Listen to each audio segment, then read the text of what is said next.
అందరికీ ఈరోజు చేదురకుండా కరకరలాడే కాకరకాయ ఫ్రై చేశానండి. దాని ప్రాసెస్ చూసేద్దాం రండి. ముందుగా గిన్నె తీసుకొని గిన్నెలో గుండ్రంగా కట్ చేసి పెట్టుకున్న కాకరకాయ ముక్కలు వేసి కొద్ది సాల్ట్, కొద్ది పసుపు పొడి వేసుకొని కలుపుకొని ఒక 5 నిమిషాలు పక్కన పెట్టాలి.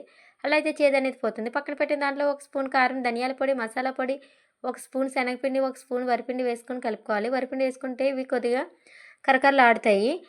అందులో కొద్దిగా వాటర్ వేసుకొని కలుపుకోవాలి. ఎక్కువ వాటర్ వేస్తే మెత్తగా అయిపోతాయి. కొద్దిగా వేసుకొని కలుపుకొని ఒక అరగంట పక్కన పెట్టాలి.